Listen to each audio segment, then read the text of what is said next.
ఉదయం 4:15 మోకరించి కన్నీటితో ప్రార్థించారు. నా భార్య అమెరికా నుండి ఇక్కడే ఉంది కనుక వచ్చి విశాఖపట్నం బిల్డింగ్లోనే నాప్కిన్ లేకపోతే టాయిలెట్ పేపర్ తీసుకొచ్చి నాప్కిన్ ఇచ్చి నా కళ్ళు తుడుచుకోమంది. అంతా ఏడ్చాను ఈ రాష్ట్రం కొరకు, ఈ దేశ ప్రజల కొరకు.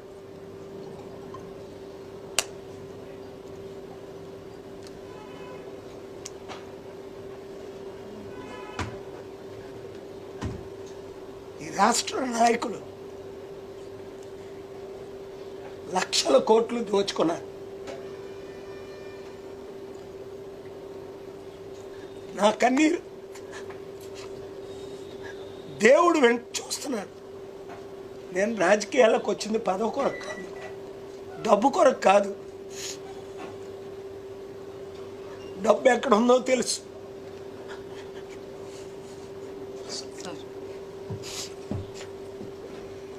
తినడానికి తిండి లేక, కట్టుకోవడానికి బట్ట లేక, చదివించడానికి పిల్లల్ని చదివించలేక,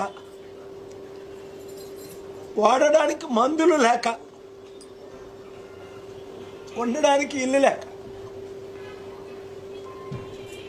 యునైటెడ్ నేషన్స్లో మానవ హక్కుల్లో ఈ 5 కనీస హక్కులు ప్రతి వారికి తిండి ఉండాలి, ప్రతి వారికి బట్ట ఉండాలి, ప్రతి వారికి ఇల్లు ఉండాలి, ప్రతి బిడ్డకి చదువు ఉండాలి, ప్రతి బిడ్డకి ప్రతి కుటుంబానికి వైద్యం ఉండాలి. ఈ రాజకీయ నాయకులకు నిద్ర ఎలా పడుతుంది?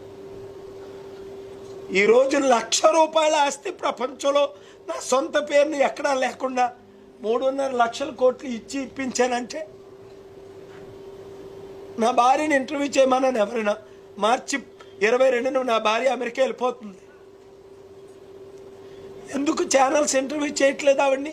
₹1,00,000 ఆస్తికి 33 సంవత్సరాల్లో నా కొడుకు కానీ, నా కూతుర్లకు కానీ, నా మనవలకు కానీ ఇన్ని వేల కోట్లు, లక్షల కోట్లు దేవుడు నాకు ఇచ్చాడు.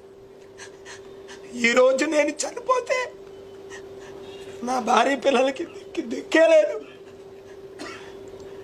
ప్రపంచంలో ఉన్న చారిటీలన్నీ సొసైటీ పేరును పెట్టేశారు.